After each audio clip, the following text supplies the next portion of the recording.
screaming into a microphone that doesn't work. Technically, apparently it does work. It works for the broadcast audience, but for our purposes here, we will speak loudly and project. So just raise your hand in the back of the room if you're not hearing any of us. So welcome, everyone. We're really glad to see you all here on Monday morning. My name is Alyssa Boyer. I'm the Chief of Party of the USAID-funded Water, Sanitation, and Hygiene Finance Program. We are excited to host this session this morning. So I'm just going to quickly pass off to our initial speakers, and then we'll have a panel of distinguished speakers do the last half of our session. And so we also hope that you will participate and ask questions. Most time for that will be at the end. So again, thanks everyone for joining. And I'll invite Jeff Goldberg to speak first. Jeff is the director for the Center for Water, Security, Sanitation, and Hygiene at USAID's Bureau for Resilience and Food Security. So you'll take the mic. Actually, you're outfitted. Right? Yeah. I am. Yeah. Yeah, you're wired. Pretend to lip sync to it. I'll hold on to this. Yeah, wonderful. Thanks so much, Jeff. Thanks, Alyssa. And good morning, everyone.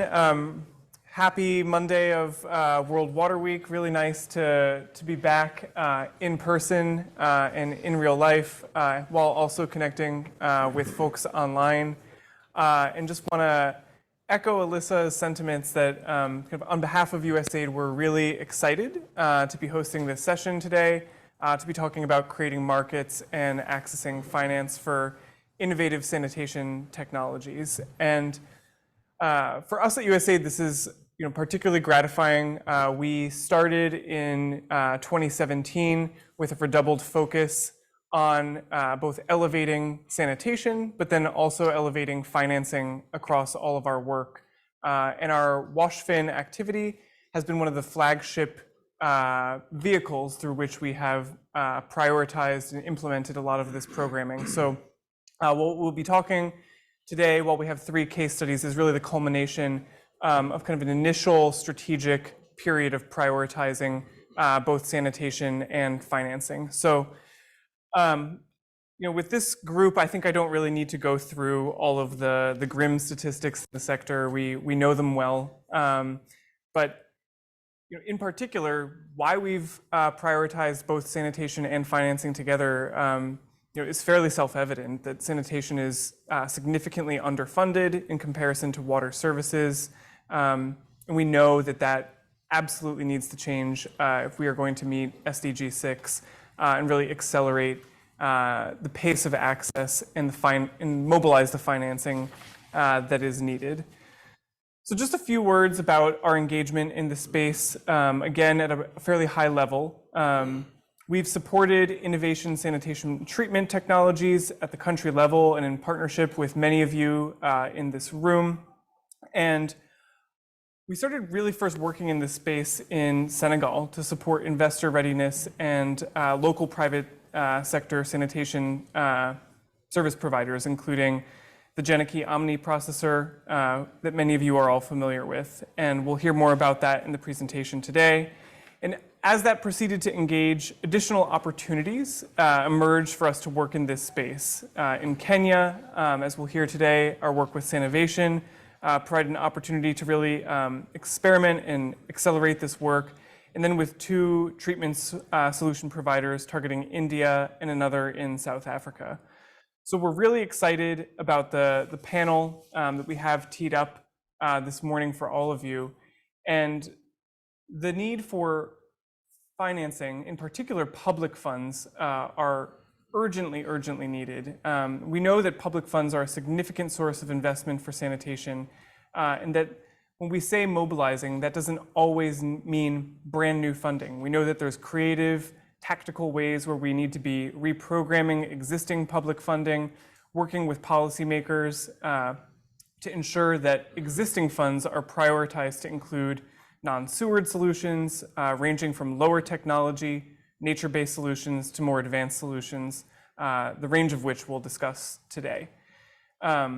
We know that without a unified plan for financing the sector and one where the public sector leads, that will continue to be perceived as a sector as high risk by private investors. So kind of the totality of this work really, as we've reflected on this past 5-year strategic period, when we're talking about financing, we're really talking about governance too, and the need for positive incentives across the full system that we're working in. So again, this morning's session builds on the WashFin program's work in investor readiness for innovative technologies. And we've got a distinguished panel of experts working in this space, and all of you in the room, and we're hoping to have, and online, to have a dynamic discussion. And we'll be exploring what are these new innovative treatment technologies that need to be financed?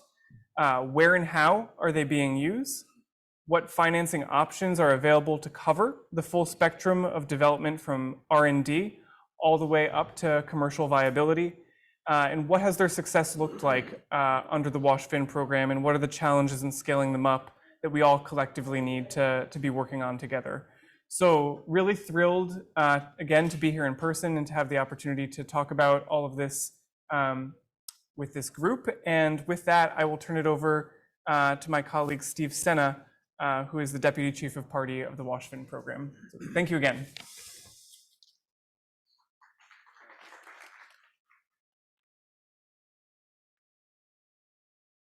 Introduction to the morning's event. Good morning, everyone, and welcome.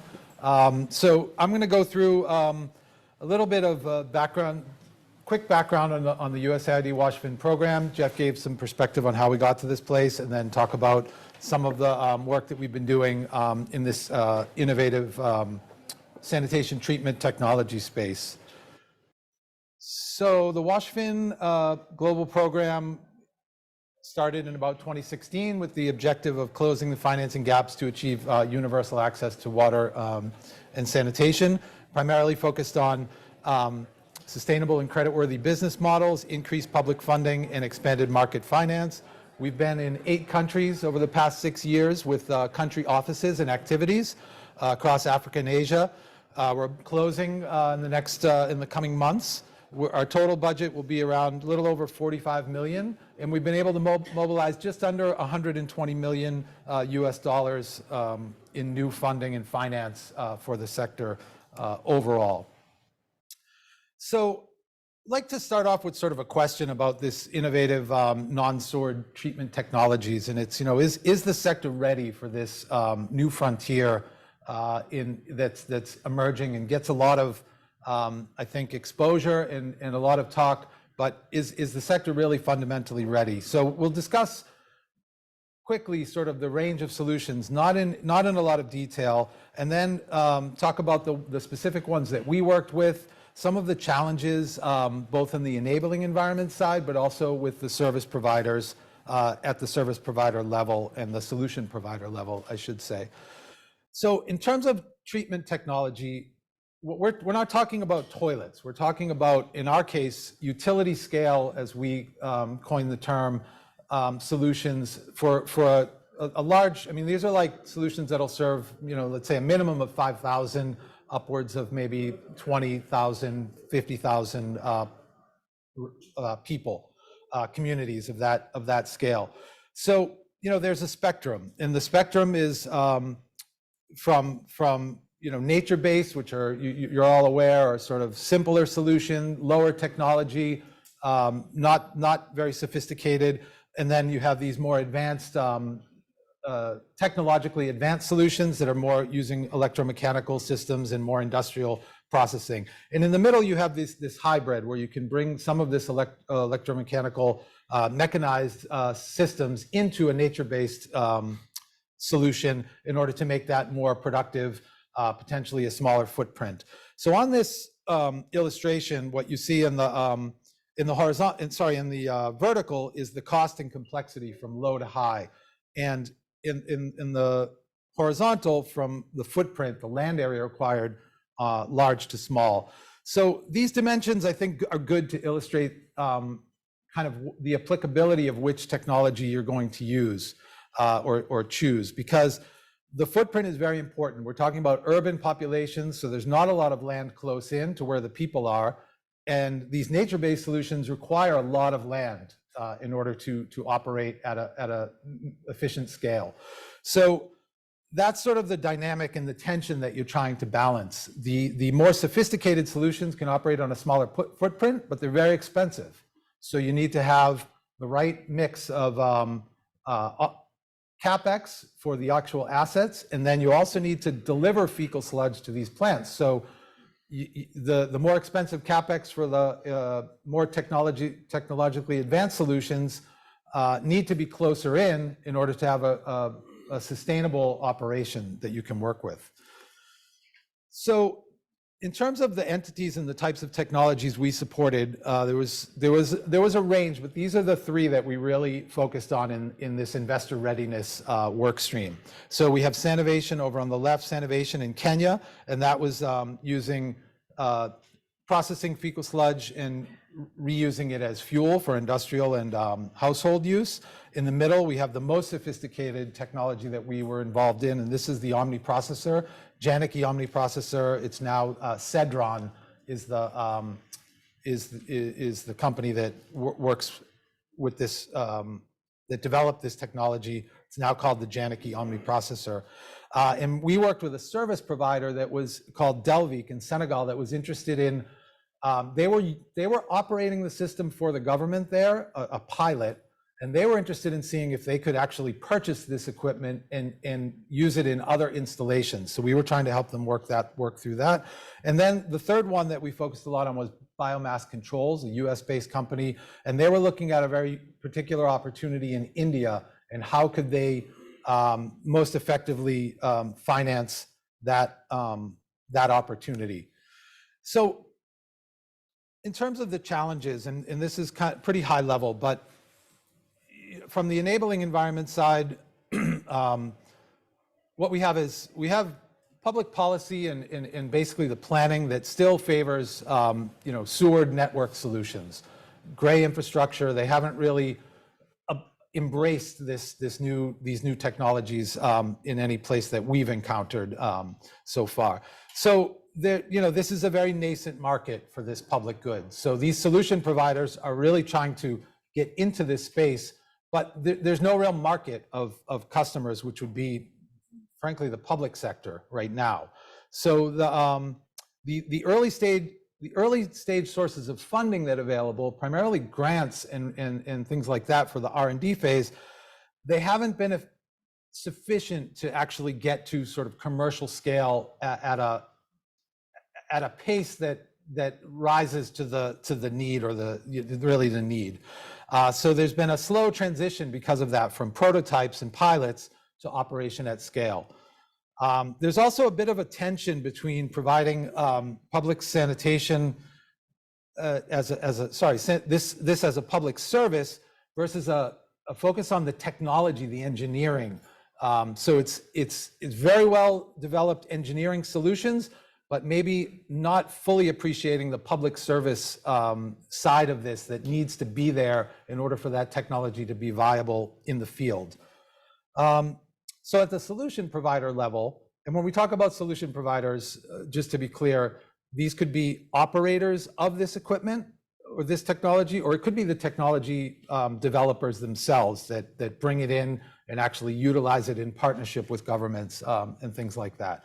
So primarily what we've seen, and this is a challenge, is this development has been self-funded. They don't have a lot of technical track record out in the field in the sector. They've got really good engineering and technical skills for developing these solutions. They don't necessarily have a credit history or a financial track record, so because they've been relying primarily on grants. So that's a challenge. So then at the company level, because of that combination, they don't necessarily have the right data that you need to go through a financing process. So they don't have that capacity internally to develop sophisticated business models. And I'm saying this generally. I'm sure there's firms and companies out there that might have that internal expertise or they can get it. But in what we've seen is that's been a challenge in terms of trying to access commercial finance, really. And then they just don't have that experience with those different financiers, more experience with seeking grants, things like that. So let's look at a little bit about the approach that we took to this this part of our technical assistance, specifically related to investor readiness for these entities and these solutions. So there was we had the one that emerged from the beginning, as Jeff said, in Senegal, and that was with Delvic, sanitation service provider, that was implementing the Janaki Omni processor there on behalf of Gates Foundation and the Senegalese government.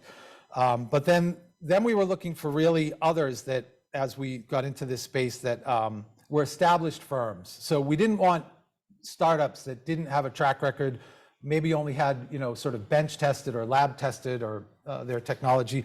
We wanted previously piloted solutions at this utility scale level, again, not toilets, and with some sort of an operating presence, either from that pilot or actually commercially operating in a market. The goal here was resource mobilization to leverage previous investments, and then, which were primarily grant funding, and then try to bring in repayable and see if, well, as we realized, the public side is really what needs to sort of emerge to make this happen. We look to support a balanced approach to looking at this, so not overly reliant on when we provided this advisory, not overly looking at the technology itself, but also the service delivery and the market creation side. So how is this going to be commercialized in the specific geography and context we were helping them with? And then we wanted to document the learning, both from a practical and also try to be objective about this in terms of, again, going back to that initial question, is the sector ready, like for this this technology? So quickly, I'll go through the three that we focused on, and it was, very similar with some subtle differences in terms of the technical assistance we provided in partnership with them. So with Sanitation in Kenya, we were looking at initially sort of their business operations and looking at developing monitoring systems. They have a lot of they have different inputs and different product lines as outputs, so needed some support to sort of break those down and come up with ways to monitor those. We did a landscape of the investor possibilities, so investor landscape, to help understand, okay, who are the possible investors that could come into this to finance opportunities. Looked at identifying markets and segmenting for future expansion, and that would be both for the service of treating and the fecal sludge, but also the end user markets. In this case, it's fuel, industrial fuel, and also household fuel. And Andrew Foote is here. He'll be on the panel, and he can clarify anything I'm misspeaking to here. And then we also helped with financial modeling, again, for business expansion, and preparing investor outreach materials for the same. And through this process, I think it was 2 to 3 years, over that time, just under $4 million was mobilized, a combination of grants, equity, and debt. So that was with Sanitation in Kenya. With biomass controls, looking at India, it was a little more, slightly more targeted. We did some financial analysis and modeling of their existing data. We were trying to help them really look at capital planning to evaluate different opportunities, different structures of how they would enter markets and then finance those market entry points. So they had a very specific opportunity in India with the hybrid annuity model, which is innovative public finance mechanism there. So we helped them prepare some investor outreach materials, leveraging the data that we generated from the analysis. And that was they were able to get a line of credit application for $1 million from Water Equity, which they use partly to fund that India opportunity and also some other expansion potential opportunities. And now we come back to Delvic and the big one, the Omni processor. And this one, we followed a similar process, but spent more time, more intensive level of work with them. A lot of work on market studies, because this technology, this process has 3 outputs that all needed to, in order to have a sort of a circular economy approach and have that come into the business model to help sustain the operation, they needed to verify that what are the markets for those byproducts that they would produce. Primarily energy was one. It will generate energy. And then it also produces distilled water. So there was a market for distilled water. And then the third one was ash that they could use in different construction materials and things like that. So we helped them look at the inputs, fecal sludge, and also they looked at solid waste to supplement the fecal sludge, and then the outputs in those three products. So then we worked with them to refine their financial model and their business plan to see how, if they were to acquire this technology, how would that work in their current business? Because they were a going business. They have a really solid business doing a lot of different sanitation work, under government contracts and also with the private sector. So they were trying to see how could this fit into their business. And then we looked at a financing and a capital raise strategy for them with different investment options and also some investor outreach materials to help them communicate with those potential financiers. However, to this point, at this point, that was an initial pilot installation. So the technology was still being developed, and they were, based on the pilot, they were going to make some quite significant modifications. So that meant that they weren't really at a point where they could, viably look to financiers to acquire this technology because it wasn't yet proven in a commercial, through a commercial field test. So now, since then, that second generation, the commercial unit, is now in Senegal, but things moved on and this wasn't going to work out. So now the government is going to continue to operate that second model. Delvic is the operator under a contract. So they don't own it, but they operate it. So they know how to use it and things like that. But in terms of them acquiring it to get into new markets, it wasn't ready at that time. So let's look at these innovative technologies and try to unbundle this because I think there's a lot of mystique about these technologies, a lot of appeal, but there's really practical things that need to happen in order to get them to a place where they can be commercially viable at scale. So this is to sort of get back to that. What will it take to scale, to get to scale? Because these are, we worked with 5 or 6 and primarily focused on 3. There's a lot of other ones out there, but we're talking about a massive investment need here. So what we chose as a sort of framework is the so-called innovation valley of death, and it sounds pretty ominous perhaps, but it's pretty straightforward in the end of the day. I mean, you have this horizontal line across the middle there, which is time. You have these inflection points, and you have this red bar that is really your sort of profit and loss over time with the technology. The inflection points you have are, starting with research and development, but then you go to technology transfer. You have a product that you launch into the market. That product still is, sort of proving itself, gets tested. Now it's a success, and then hopefully it's going to be a success as a business. But let's take a quick look at these inflection points in a little more detail. In terms of profit and loss. At the beginning, there is, it's clearly loss. You need to supplement all of that, all of the investment that's required for the research and development, really until you get to number 3 here, inflection point number 3. And that can involve technology transfer, or it may not if you're developing it yourself. So then when you get to number 4, and you have a product launch, you can see the curve starts to go down. You're really, spending a lot of money now, and you're not getting revenue in because you haven't actually launched your product. So at 4, you now launch your product. So you're still losing money. You launch the product, you need to spend more money. You need to get that to market. You need to install it. You need to do, with this type of equipment, there's a lot of support that goes into that. So you're still losing money, and you haven't really generated enough to start you going up on the curve to like break even, let's say. So you get to the bottom and you've got success as a new product. You're able to, you've stopped bleeding cash, and now you're in a position where you can go up through this process.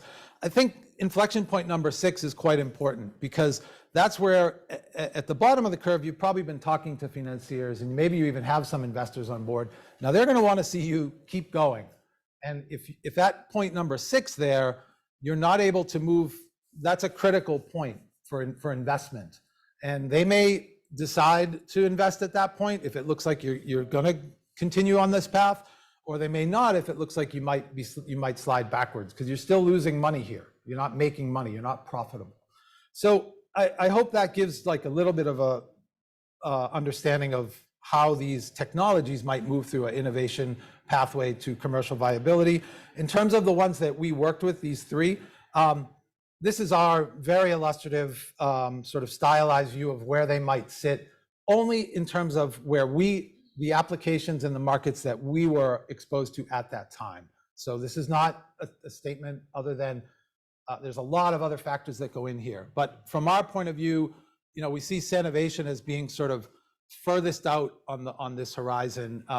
Kenya doesn't have necessarily the most sophisticated enabling environment, but because Sanovation is based in Kenya, we think that's been a key factor in their ability to work into the space there and get into the you know, to the public side and have viable, more commercial viability.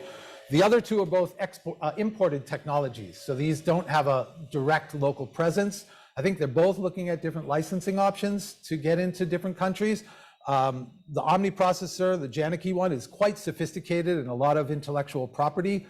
It may struggle with that. Biomass's unit is actually a lot of components, and they can pick and choose what to procure locally and what they want to have control over the intellectual property. But still, it's all been a very, very slow process. So we'll talk about just a few lessons learned from our experience.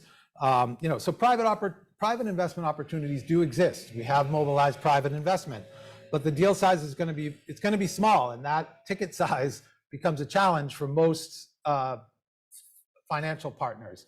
They're looking for bigger ticket items, a little bit less risky perhaps. So there'll be a mix of grants. You'll need subsidies still. You'll need credit enhancements in order to get commercial finance. Even technical assistance is considered credit enhancement. So that's how we were able to do this to a good extent. Proving the technologies is very time and resource intensive, and you have to anticipate those externalities. This valley of death is no joke if you're in the middle of it, and it's a real problem. It's a real challenge that needs to be understood if you're looking to scale up these solutions. You need effective and sustained market demand for a public good. Again, it's the public sector. You need standards. You need a good enabling environment, and all of the things that are difficult and very challenging in this sector where there's big deficits. You know, so there's a critical gap in how to incentivize local governments and even to a certain degree national governments to innovate and to bring in these innovative technologies and mobilize more public resources. Some overall observations, you know, so I think we sort of hinted to a lot of this already. You know, it's unlikely the demand side, the public sector, is going to be pulling in these innovations, and there's going to be that type of a market. This is primarily going to be a push market where these solution providers are going to have to be in the trenches, really working hard to try to get the investment they need. There are encouraging indicators that the public sector is beginning to incorporate these innovations as part of the solution. There's a lot of innovative public finance going on in India, which is mobilizing resources, and we'll hear a little bit about one of those today. In Bangladesh, they've created a support cell for citywide inclusive sanitation, and FSM, Citywide Inclusive Sanitation, offers a good potential to start to work these solutions in to the bigger picture, like where do they fit in terms of a citywide solution.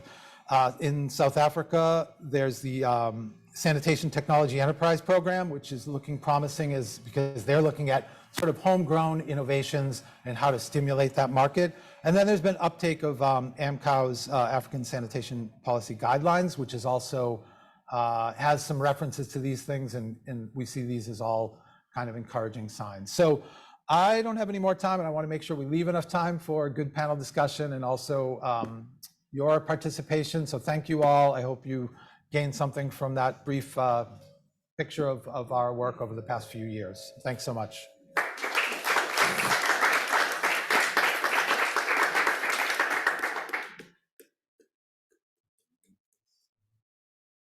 Handing it over to Bob. So much, Steve. Another round of applause for Steve, please. And Thank you, Jeff and Alisa for starting us off. Good morning, everybody. My name is Barbara, and I work also for the WashFin activity. I'm the Senior WASH Governance Advisor there, and I'm based in our office in Nairobi. I've been working with Steve on this issue, and for those who may not have found this already, most of what we're presenting today is based on a paper that we have done with exactly that title here. So please do find time to look at that paper. We now move into the part where we hear from the horse's mouth, as they say. And I would like to invite our panel to come forward. I'll start with Kasenga. Sengahara, please come forward. He is the Executive Secretary for the Eastern and Southern Africa Water and Sanitation Service Regulators. And they are working on that AMCAO policy around how do we make this feasible within the Eastern and Southern African context. Andrew Foot from Sanivation. Andrew, please come forward. He is the CEO for Sanivation that we've been talking about here, and Andrew is doing some innovative things in Kenya. We've been working with him, trying to push that envelope, particularly in terms of getting the public sector interested in these types of technology. So we'd like to hear from him about that. Antoinette, please come forward. Antoinette is from SNV. She's the Global Head of Water. And if you haven't seen this again, SNV have done a very interesting study looking at these innovative technologies. And the paper looks at them from as a technical, as a technology, do they work? What are those challenges if you are going to install an omniprocessor or even a wetland? Is it easy to manage these things from a technical point of view? So again, those of you who have not seen, that's a paper I would recommend that you look at. We have also Dinesh Mehta. Dinesh, please come forward. Dinesh is Professor Emeritus at CEPT University, which was a Center for Environmental Planning and Technology. Now it is University Center for Water and Sanitation in India. And they've been doing some very interesting work around financing the desludging, because without the fecal sludge moving from the households to the treatment plants, then there's a big gap, as we saw indeed in the case of Senegal, working with the omniprocessor. So Dinesh, you're very welcome. And then finally, I'll ask Steve to go back to the panel. So I'm going to need this one. Okay, now how do we do this? Can you just... Yes.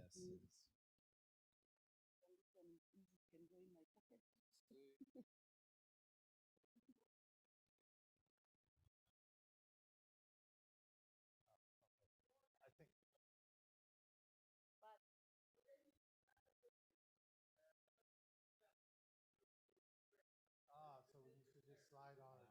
Then we take that one. Yeah, that's smart. We did this last night with tables at the restaurant. Yeah. Very modular. Is that good? Okay. You're in the sun stuff. Wait, you're in the sun? All right. Right, so... All right, so I'm going to start with Andrew. Andrew, as we've said, Sanivation is one of the pioneers of new sanitation technology. You've really been working on creation of demand, attempts to scale up from the initial proof of concept. Now, in this endeavor, you've relied initially on grant funding, but you have recently accessed equity investments and even loans. Could you share with us, from your experience in Kenya, the process and challenges of managing private sector financial interests, such as yours, within a largely public sector-driven industry, such as the one we are discussing today? Thanks, Barbara. And hey, everybody. And thanks, Steve, for saying we're at the bottom of the valley of death. Yeah. No, but things are progressing. And maybe just a really short intro on Sanivation. We partner with local governments to help solve waste management. So we're across 8 cities in Kenya, and we really walk the journey with local governments. to help them go from about 20% of waste safely managed to greater than 80%. And so treatment plants is one of the sort of solutions that we offer, in addition to supporting on waste collection and master planning. And I think this has been a bit of our success is not sort of focusing on promoting an individual technology or solution, but really seeing water utilities and local governments as customers, right? And so that has sort of enabled us to say, okay, let's actually work and understand what are the individual problems with water utilities and local governments, and use a problem and solution-based approach, and treat each utility in each city as the individual that it is. And so, I think at a high level in Kenya, and maybe just another brief story is, so we have our existing sort of waste processing facility in Naivasha, which is featured here. We're about to scale our treatment capacity by about 25x. And so what this entails is one that in another city in the coast of Kenya called Malindi, we've actually partnered with the local water utility and World Bank to mobilize some of the public sector financing that we're talking about. And so the World Bank has actually allocated $7 million to build 2 treatment plants on the coast of Malindi, coast of Kenya, Sanovation did the detailed design work. And so we're actually seeing is that local governments and water utilities, as well as national governments, sort of embracing these new technologies and new approaches. And what it really is I think is less of a technology embracement and more of water utilities and national governments sort of making decisions based on service delivery cost and looking at full life cycle costs of a system. And as well as taking a risk on something new, right? So I think those are sort of some of the key components of government saying, okay, how much is this really going to cost me over the lifespan of operating, right? I think plenty of governments have seen treatment plants fail on year 1 and year 2, or they've seen them rack up costs over the lifespan of operating. And often at times the conversation that we're having with local governments and water utilities is, okay, what's your plan for year 5, right? Someone at the World Bank, I won't say who it is, says, in the wastewater and fecal sludge treatment, we have a lot of design, build, run away, right? And I think we really need to focus the conversation on how are these things, what's the plan for operation? How are we ensuring that these assets and utilities are going to be operated? Is there, how much is it going to cost over the next 10, 15 years to operate this treatment solution? Who's going to be paying for that? And who's going to be operating it? I think those are some of the conversations we're starting to have with water utilities and seeing those be really effective.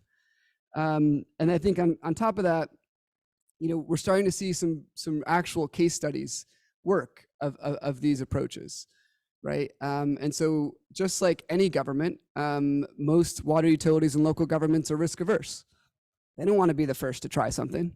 They don't want to be the first to say, oh yeah, let's do this crazy new idea. But what we're starting to see, I think more and more that we can share successful examples of these case studies. We'll see more adoption by local governments because they won't feel that they're taking sort of the first risk on these. Yep. Okay. And bring in Kasenga at this point because you've talked a lot about government. So Kasenga, sanitation and especially treatment of fecal sludge or sewer is inherently a public good.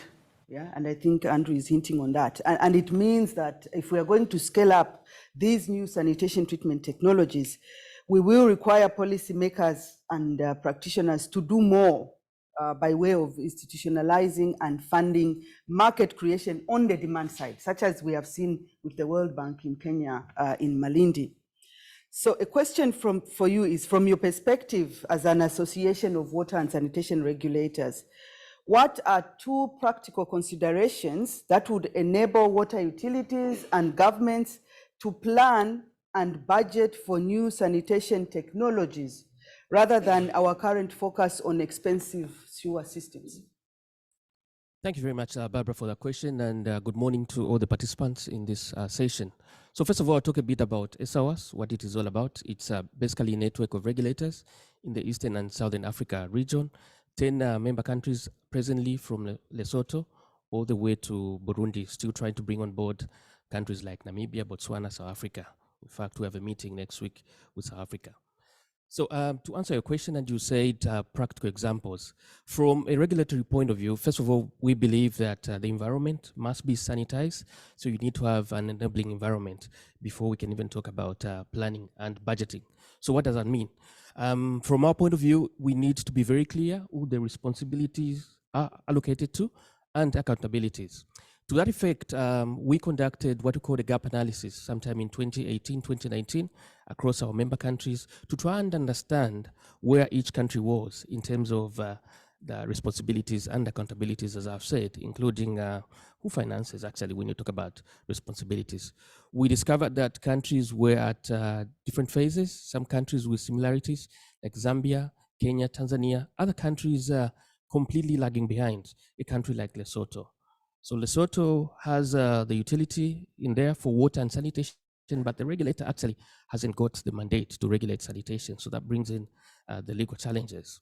So from that particular study, we developed generic regulatory and service provision models.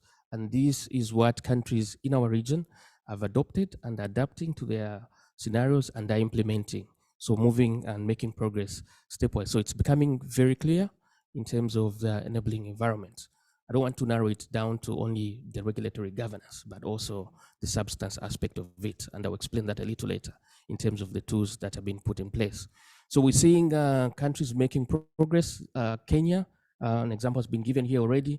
Zambia has made a lot of progress as well. And one country that is really pushing on the sanitation front, non-sweat sanitation, is actually Burundi. So coming up very, very well from very low in terms of the mandates, the responsibilities, and so on.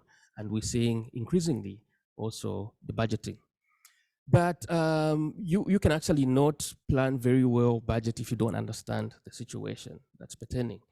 And therefore, a number of countries have done what we're calling sanitation surveys, mapping exercises. Essentially, Kenya has done that. Fortunately, that was even supplemented by 2019 comprehensive survey census they had.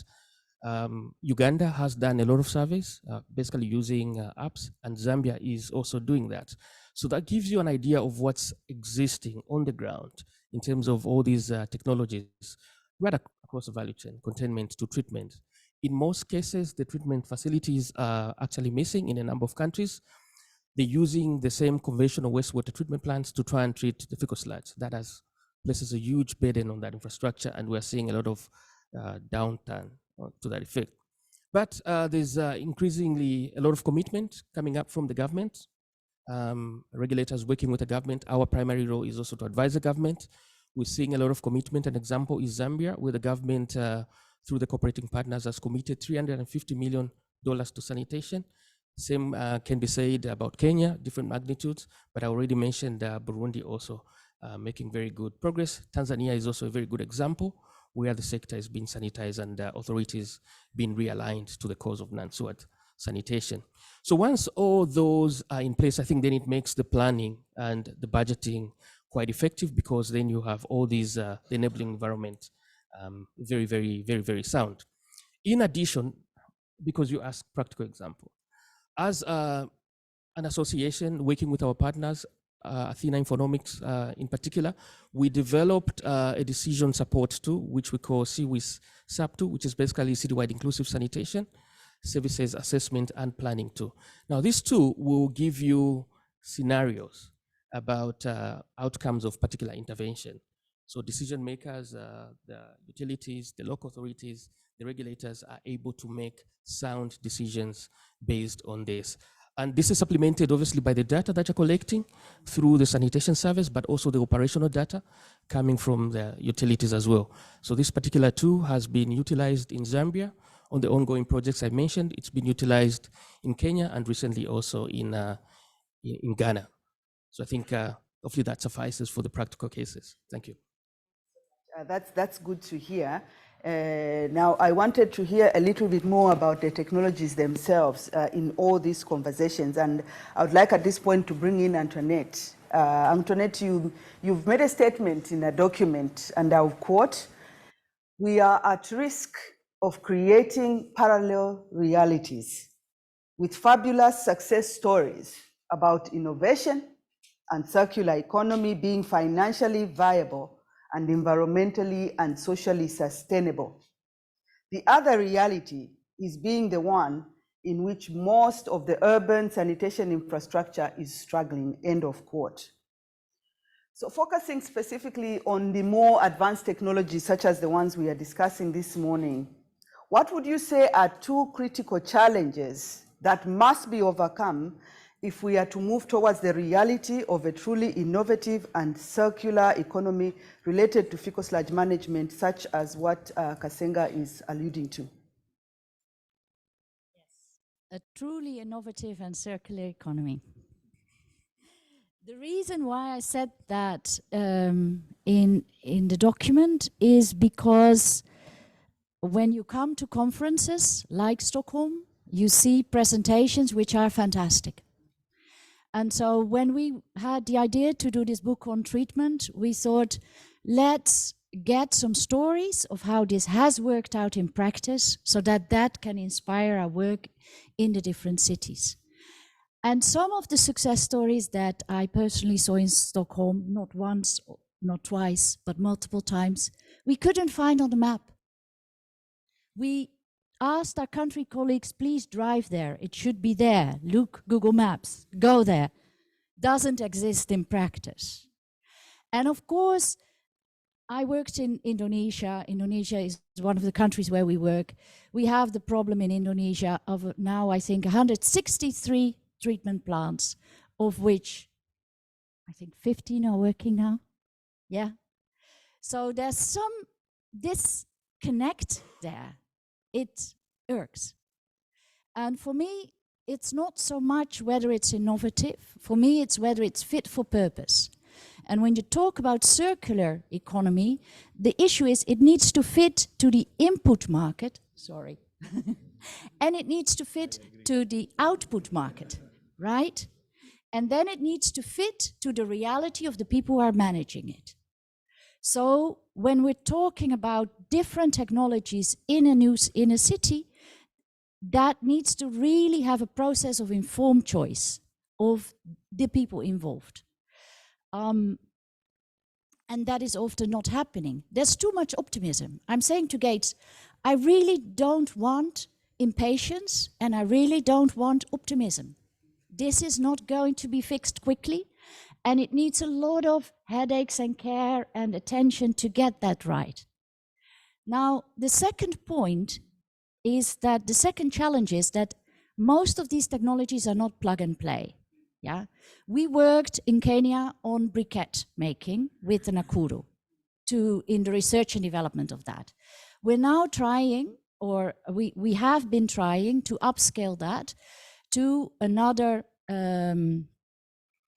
I don't know exactly how many cities, but to another 5 countries. So Tanzania, Kenya, Tanzania, Zambia, Indonesia, Nepal, and Bangladesh. It's already working in Bangladesh and in Tanzania, but it requires a lot of fine-tuning. What is the exact mix of feedstock that you put in those briquettes? What is the amount, the different amounts? Maybe it works in the technology side, but will it work commercially? Doesn't that rice husk that you husks, sorry, my English is terrible. Rice husk that you use in those briquettes, doesn't it suddenly start to rise in price when you start to scale up? Yeah. So all of these aspects of really fine-tuning it in that particular setting, in that market, is also a process. It's not plug and play. So I think there's too much optimism and too much impatience around that. And if we are willing to really embed those technologies, it will go faster and faster. We're seeing the same with co-composting. Yeah, we're working on co-composting in Bangladesh. We're working on co-composting in Indonesia. It's the same technology, but it requires fine-tuning. So yeah, that's my perspective. Thank you. I'm looking at your neighbor there because he was agreeing with you. Dinesh, I think you were agreeing there. But as you agree, I would like you to add on to the point that Antoinette was making. But as you do that, I would also like you to talk about your attempt as SEPT to resolve the issue of dislodging, of scheduled dislodging, because if I want to pay to, I'm ready to empty my toilet, Andrew is not ready to empty his toilet, and then the whole commercial thing just falls apart. And you've been doing some work in India to try and deal with that. So I'd like you to tell us a little bit about that attempt, but also identify two critical challenges that would impact on a municipality trying to roll out dislodging on a scheduled basis. Okay, thank you, Barbara. And agree with you totally, because in India, despite the investment that USAID and WashFin made with biomass, and the city that I'll talk about has a biomass treatment facility, but in that state, when we supported the state, we had designed and implemented 200 nature-based solutions. And they are co-located with solid waste compost plants, and we can talk about later about, this fit for purpose and what the local governments can afford, I think is something that we really need to, because this biomass technology, as Steve mentioned, is at the higher top end of the scale and actually not affordable for a large number of cities, at least in India, the small scale cities that are. Now, when the Gates funded biomass to set up this facility in the small town in India for 40,000 people in Y, and as I said, we were supporting the state to implement the famous, most of you by now know the Swachh Bharat mission, the Clean India mission. So every house has a toilet now, and a few cities, as we said, have this treatment facility. But the missing middle, how do you transport the fecal waste from the household? All of them have a toilet. By and large, they all have a septic tank, unlike Africa where we have pits, but here they are all septic tank. How do you transport that? So in this city, we said, let's come up with an innovative financing model. We've named it PLAM. It's performance linked annuity model. And so we bring in a private sector who will bid for emptying a septic tank. And so the lowest bid, of course, technically qualified, gets this. Now, the payment is made by the utility, not by people. Because from Indonesia experience, from Malaysia experience, we found that if households have to pay for emptying, they are very reluctant. The charges are very high, and they do it only when it's overflowing and when the neighbors complain, hey guys, get your... And so it's all emergencies, and therefore the private enterprises can charge, distress fees, and in Indian context, 2,000, 5,000 rupees, almost half the average family income kind of thing. So people are reluctant. So we said, let us introduce a scheduled desludging, and that every 3 years, each septic tank will be desludged. So we developed a monitoring system, and the bid that was accepted, we calculated and said that people are paying property tax, so let's link it. And so we added, I think it came out to be about 3% additional property tax. So it was equitable, those who paid very high. So that was a sanitation tax or sanitation charge. So this is how the financing of this whole desludging was done. The private enterprise was paid on the emptying. They were supposed to, they had a target, and we developed a route map, and it was easy for them. So that along the route, we developed SMS app, so households were informed day before that someone will come and empty your tank. And today, after 3 years of this, we have completed The entire city, all the 10,000 properties have been desludged now. We've monitored the water quality, river groundwater and river quality. It has improved over the 3 years. And so now the city itself is going back to the second tender, and we'll see how, because the prices, fuel prices have doubled almost, but yet that, because it was a contract for 3 years, the desludger was stuck with that bid price. So now I think we'll have to see, because now is the challenge. The next round, will people be willing to pay the slightly higher sanitation surcharge that will be on property tax? Will we get the bid at the right, quality, quantity that we can make? And the treatment plant that is now so far being paid for by the grant will soon be taken over by the city. So that cost will have to be added. And that's, it's going to double the total costing. So we'll see how, but that's the challenge we will have to overcome.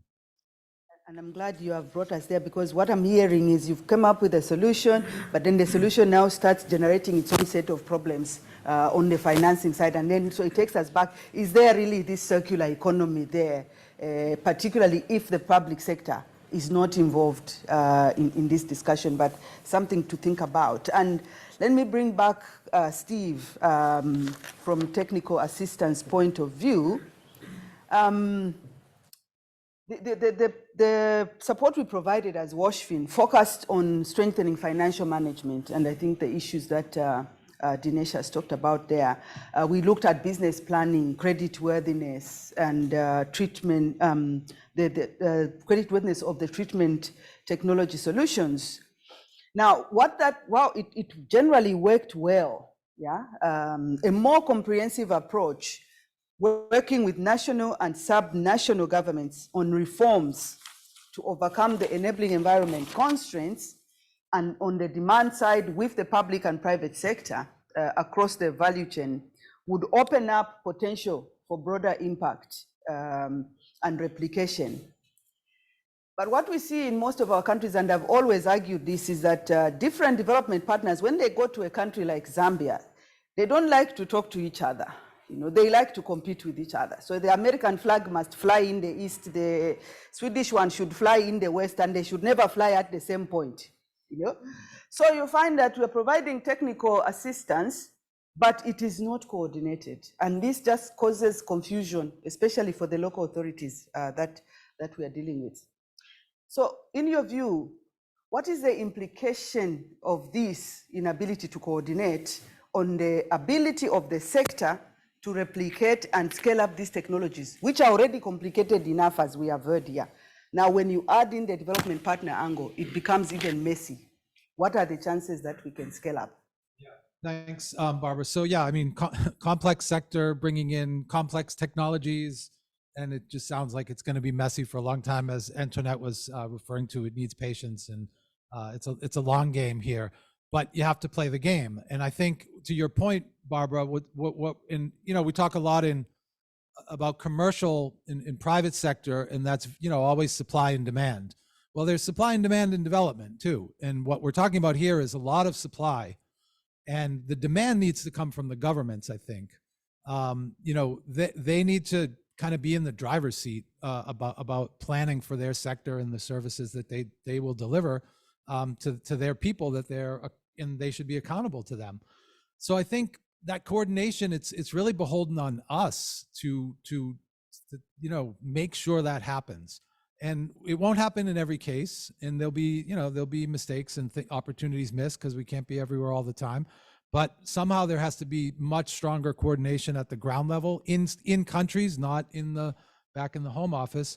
And that's a real challenge, especially I think during COVID when we couldn't travel. So, but the implications, I think the implications on the sort of public side are kind of what I just described. I mean, as long as government is not fully embracing all of the potential range of solutions and actually allocating all of their budgets, that's another big challenge, is that they might have a budget for sanitation that could potentially move the needle, but it doesn't always all get expended, very low in some countries. Then on the let's say the solution provider side, so, people thinking about how to solve this problem using technology, usually they're looking at it from an impact perspective. And so, when you're talking about commercial viability and market-based approaches, if the public side isn't there, there is no market. So there is no market to disrupt. That's another thing that's talked about often is, we have this disruptive technology, but what is it disrupting? There's nothing there. I think we've talked about maybe 20% of the human waste is treated globally. Sorry? Right, so that's 35 globally. So there's probably countries that we're talking about here that it's maybe 10%, could be lower. So there's no market to disrupt. So if you're looking for a market for your solutions, you might want to put impact to the side for the short term and go to where there is a market, where there are regulations, public sector regulations that are enforced. You won't see them in most of the countries we work in, unfortunately, but some of them you might. There might be some opportunities. And then, we were talking yesterday evening and people were asking, so what is biomass doing now?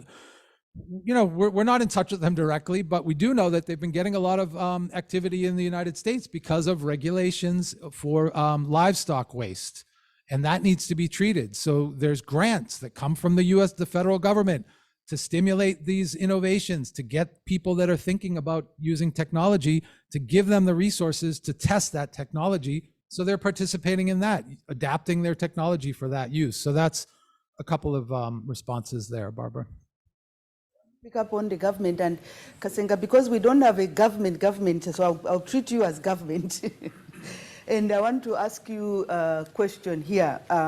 This issue of coordination, it's a whole donor-partner coordination, the Paris Declaration, around this. At the core is leadership by government. I mean, the donors will only coordinate to the extent that the government compels them to coordinate amongst themselves. Otherwise, they do their own thing. So how does a government which doesn't have a lot of resources and is reliant on the development partners for its budget, how can it position itself to coordinate around this issue of how do we bring in new sanitation technologies and make them work fit for purpose, as Antoinette was saying there? What can a government do? Thank you very much. And actually, my minister, somewhere, he's not here. So hopefully he doesn't feel offended that I'm answering on behalf of the government. Nonetheless, there are examples I can also give of how countries are coordinating development in the water sanitation space. Zambia, for instance, has a coordination cluster spearheaded by the minister, and there are also meetings. I know they call them the Troika meetings, but they're basically meetings to coordinate the cooperating partners. And the chairperson of those meetings is actually the Minister of Water and Sanitation. So that's one way to ensure that you're all pulling in the same direction. But I also believe that the regulators play a very big role because they coordinate certain aspects, they facilitate certain aspects, even in the cases of private sector engagement. It's actually the regulators in cases that are mediating over some of these contracts. So those are cases, and I think that most countries, especially in our region, are adopting the so-called Troika. I think Troika means three-party system, but it's broadened, includes other parties as well. So in our case, the minister is actually the chairperson of these meetings. And as I said, when the environment is sound and enabling, the regulator also critically plays a role. I wanted to give an example of the recent conversations surrounding financing and technologies. So basically talking from containment, essentially, but also the treatment aspects. The conversations now around regulators is that there should be funds ring-fenced. You had an example of sanitation funds, and most countries have applied those particular finances, basically a tax on the water, ring-fenced for sanitation interventions. Initially, this was for sewage sanitation. The conversation now is that a revolving fund be created from these funds, and it could also support development of technology for treatment. So proposals on the table, and I think this is going to be pushed forward, and the role to play that mediation role and to ensure that those funds are safeguarded is a regulator, because then they give conditions to the utilities that are collecting these funds. Thanks. Back to you, and I don't want you to talk about sanitation levy. I'm going to ask you a question each, and I just want a yes or no answer, okay? And then we will leave the discussion to this team on this side. Is a circular economy based on innovative sanitation technologies possible in the context of the developing world? I just want a yes or no answer from each one of you. Is it possible? Yes. Yes. Yes, of course. Before I say my yes, let me say that from what he was saying, I think there is often an overreaching of the regulators. And I want to bring in this Indian regulator, the National Green Tribunal. Their initial task was on the clean Ganga, the river Ganga mission. And they said that, okay, Ganga is the holy river and need very clean standards. So they said all those putting water into Ganga, treated water, will have 10 BOD or less. And that anyone who's working on sanitation technology and sewer treatment plants knows how difficult that is.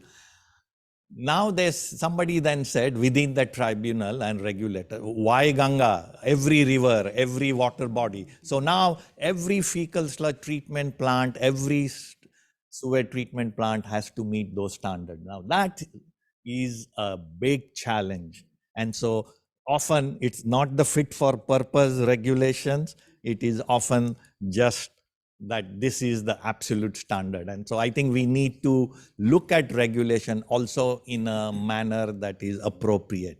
Circular economy, yes. Yes, also with the appropriate enabling environment, including regulation on the outputs. It is possible, and I'm going to turn to this audience now. Yes, it is possible, but what are buts? What are the buts? Yes, but. And now it is open. We can ask our audience any question we have. Yes. Mike, sorry. Yeah, my name's Jay Bhagwan. I'm from South Africa, and I'm part of the SASTEP program. And this is not crucifixion of the Gates program, okay? I just need to qualify, you need to give them credit. But I think we need to sit and reflect on our own institutional interventions, whether we are doing it right or we're doing it wrong. Now, I'll give you an analogy. When you introduce an electric car into the market, it's not the road department that's going to initiate that. It's trade and industry, it's all the other instruments. Now, we have this classic problem in the sanitation innovation sector. We expecting a 100-year-old engine that's paradigm is stuck in pipelines to introduce a decentralized technology. That is where we are failing. Okay, and maybe we need to take that discussion out to say that all of these initiatives, in fact, we sitting now in South Africa, as we're decentralizing and we're going off the grid, it's no more a water department issue. It's a housing issue. And housing is not around the table. It's building regulations, it's all that stuff, etc. So I think we're all barking up the wrong tree because we're all stuck in this paradigm that it's the water and sanitation department's problem to sort sanitation, especially around the new solutions. So even all these instruments of financing and scaling, etc., we are failing because we got the wrong model that we are beating. Hold on to that thought. Hold on, don't say anything, please keep quiet here. Are they going to have to respond to all of our questions at once? I hope you wrote them down. My name is Sasha Kramer, and I work in Haiti for the last 17 years. And my question is for Steve and Kasinga, I think. So, Steve, we met maybe 5 years ago and talked about our work in Haiti. And I think at the time, you know, we had a similar discussion to what you've said now, which is in Haiti, there is not a market with the public sector. So if you are reliant on public financing, that market's not there. And I think I have been asked many times over the last few years, would you Do you care more about the work you do, the technology, or the country? And if you care about the technology, why not move to a country with an enabling environment?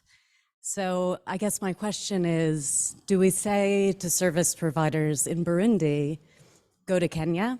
Or what do we do or Lesotho, excuse me. What do we do in countries that are really struggling, where there is not public sector support? Questions in the back? Okay, Eddie, behind you there, please. Yes, hi. It's a general question for all, but maybe for Antoinette, is that, as you point out, Antoinette, it's an old story now of many investments in wastewater, public investments in wastewater treatment plants. They're not properly operated and continue to contaminate the environment. What I have found missing from this discussion and be interesting is this process of creating demand, from my kind of more simplistic perspective, is local governments will feel the need to demand, if they are held accountable by their citizenry, the citizens, who no longer want to live in a contaminated environment. And so I haven't heard any discussion about, as part of creating this enabling environment and creating the market, the role of, I'm not sure who plays that role in creating a broad public, the people to demand that their governments do better at treating their waste. Last one. Yes, Peter, in the back there. Good morning, everyone, and thank you for all the presentations coming from representatives. I think for me, my question goes to the Indian colleague, the professor there. He talked about the scheduled emptying. And we know that scheduled emptying is a very good concept if it's well done. But what I just wanted to look at is that, of course, maybe let me mention that when you bring in the issues of scheduled emptying, you create demand for fecal sludge management or fecal sludge management services. That's one. You also protect public health. You also protect the environment. But I think the issues to do with economies of scale. You talked about the 10,000 people households. Is that enough to generate enough resources to cover the costs? And then the other thing is, are all the people able to pay through this proper tax? Are there any challenges in terms of collecting this money to ensure that this scheduled emptying becomes a reality? Thank you very much. One last one here. Yes, hi, good morning. I'm Robert, Practica Netherlands. We actually do a bit of fit-to-purpose technology development ourselves. Interesting discussion. I see, if you look at the demand side, actually, in many towns, there's only 50% mechanized emptying. Sub-Saharan Africa, 15%. Yeah, so we're looking at high investment opportunities here on the treatment side, but I think, and I'm curious to hear from Washfin, is how can we emerge small businesses into the sector to work on the safe emptying. There's so many difficult latrines to empty, which is often the interesting sludge for the treatment side because it's thicker. So investments like 10,000, 15,000 euros for small businesses to come up to the market. Yeah. Thank you so much. I think we have quite a collection of questions here to take us to the end. Dinesh, you had two questions there. Do you want to go first? There were two questions specific for you there. Yeah, okay. Thank you. On the scheduled desludging, we started out, and as you rightly said, that because it was a small town of 40,000 population, we could manage to do this cycle. When we scale it up, we did it in another city at the same time a year later, which was double the population. And we realized that the 3-year cycle, maybe we were overestimating it. So now it's going to take us 3.5 years to complete all the properties. There were 20,000 properties there. So I think it is possible to do that. And just to weave in what Eddie was asking, you know, when it comes to garbage collection, every household wants the garbage to be taken out every day.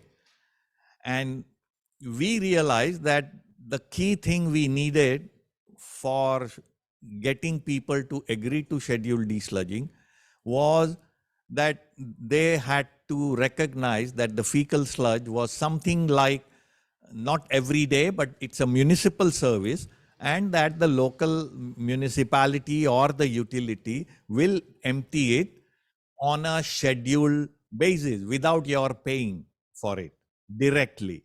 Because we all pay property tax, I mean, and we don't know where that property tax is going, on the road, street light, whatever it is. And that's the way we actually sold this idea. And the first people to understood this were elected officials. And they said, you leave it to us. They went to every ward in the cities where we started, and they have convinced the people that this is something. And so once the service starts, everyone calls up, even those zones that are not in the schedule, saying, oh, please come and empty my tank. And then we have to tell them that, no, your turn will come when it comes, and so on. So there is a huge demand that has been created as a result of that. We deliberately decided on linking to property tax, but it could be water charges. You could have a, like Philippines does that. In the Philippines, it's a surcharge on the water bill that is taken for emptying the septic tank.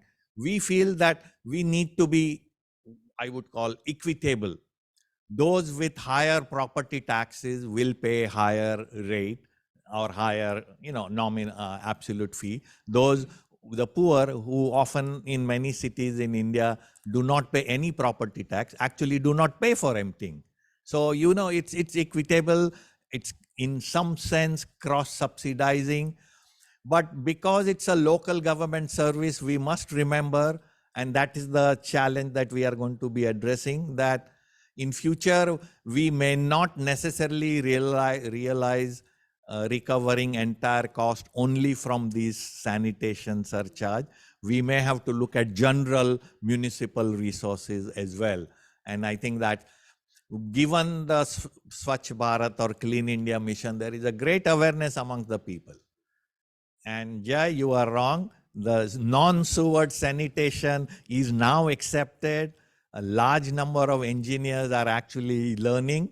People like me who studied engineering 40 years, 50 years ago, we never studied non-sewer sanitation. But today, lots of engineers and everyone is actually out there, and decentralized sanitation is now accepted. But yet there are the big cities, I understand, will require different solutions. Back to Antoinette's point, fit for purpose. Larger cities will need bigger plants, smaller towns, and there are 4,000 of them in India. So that is where we are. Okay. Fit for purpose. Steve, yes. I want you to take Sasha's question.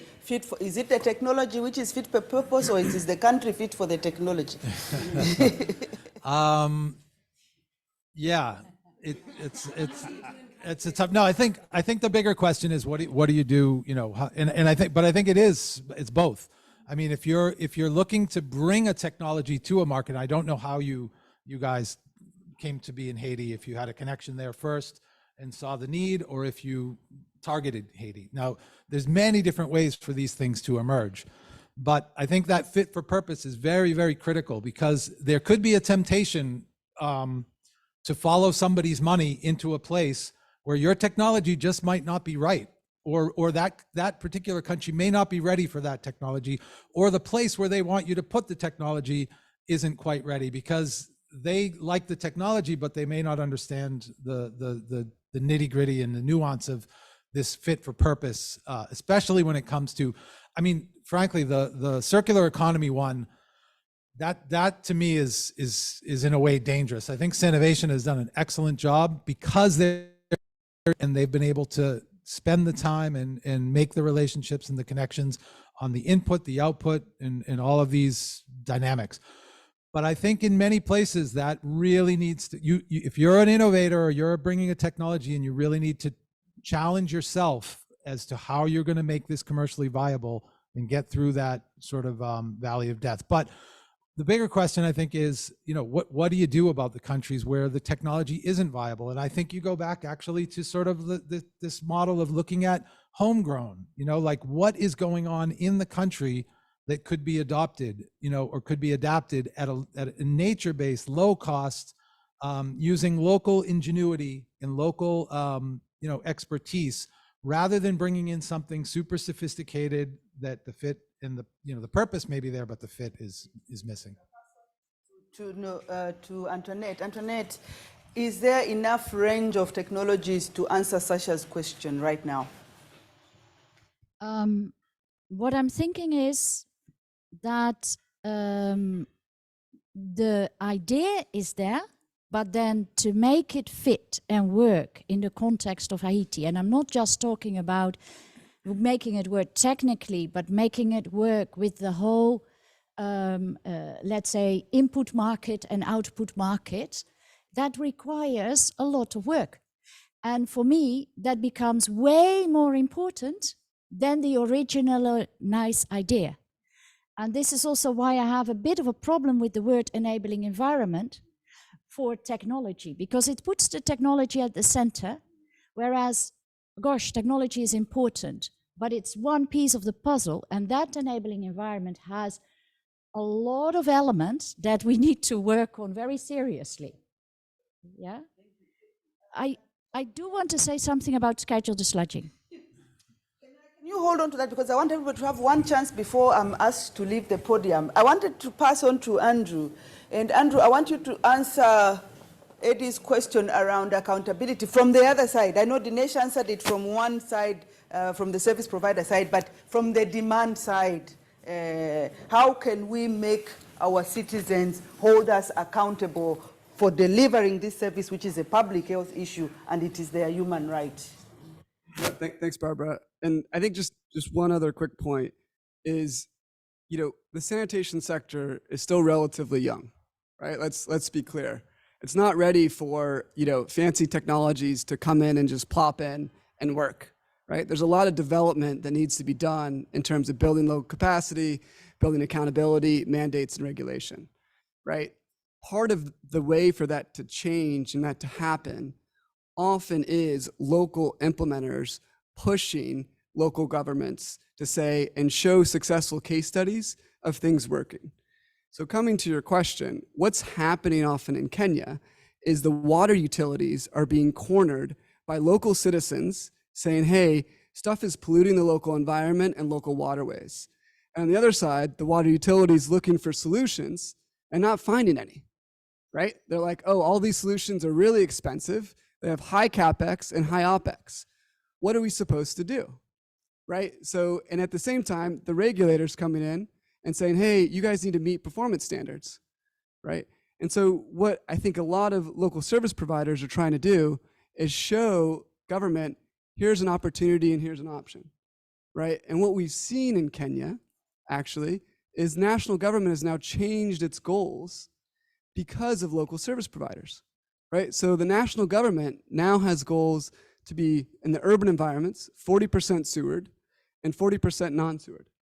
Yeah, I'll tell you one thing's for certain. If Sanergy and Sanovation weren't there operating and showing that these examples were working for local government to follow, there's no way that national ministry would have changed its goals. Sorry, I have to cut you short there.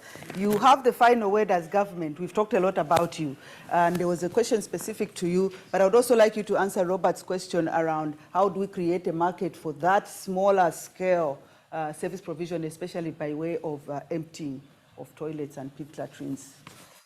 Thank you very much, Barbara, and thank you to everybody that asked questions. First of all, I'll reflect on the comment from a colleague from South Africa.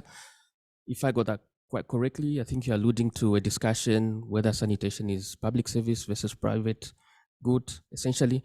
The conversation, and I think trajectory now is we agreed it should be a public good. And I say so because of the move I've seen, at least in our region where we're coming from. Utilities that were called sewerage companies are now called sanitation companies. So they have this bigger mandate, which includes the non-sewerage sanitation front as well. So even the names are changing in Zambia, in Kenya, in Tanzania, and so many other countries. So I think we agreed on the move that way, and the governments are also agreed. Your question, again, if I got it correctly, is quite broad governance question. Again, the beauty about SOS is that we have different countries, different kind of political systems, Anglo, Franco systems, but we also interface with other countries on the continent. And yes, there could be a challenge in those lines. I've seen countries, which I will not mention, very good policy documents, very good legislation, very good regulation systems, but things don't seem to be working, right? Because of low, maybe political will. So what we've been doing in SOS is to facilitate peer-to-peer learning or peer reviews in countries. So we'd go into a country like Mozambique, interrogate the systems together with the stakeholders, including the higher political figures, the permanent secretaries, the ministers, and then make recommendations based on what other countries are doing. So we facilitate also the learning. Burundi is one country that's coming from a civil war, and obviously that brings in distortions into the system.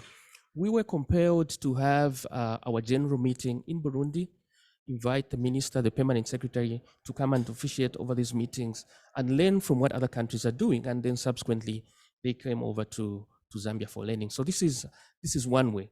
And now, in terms of creating the demand on the public side, I think the fact that utilities are now sanitation utilities, they are basically compelled to provide a service, but they have to do this obviously in a manner that makes economic sense.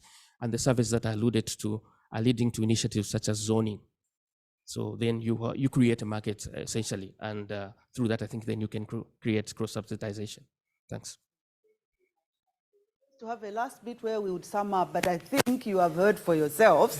We don't need to sum up anything. So at this point, just allow me to thank our panel. Can we give them a round of applause? Thank you so much. And the whole team is around this entire week. From the WashFin team, USAID, we are here to answer any questions specific to the presentation we've made today. And we'll also be very happy to learn from others what you are doing in this space and find out ways, especially for collaboration and starting to break down that discoordination that I talked about earlier on in the session. So thank you so much. And we are very grateful for this. And we'll see you during the conference. Thank you.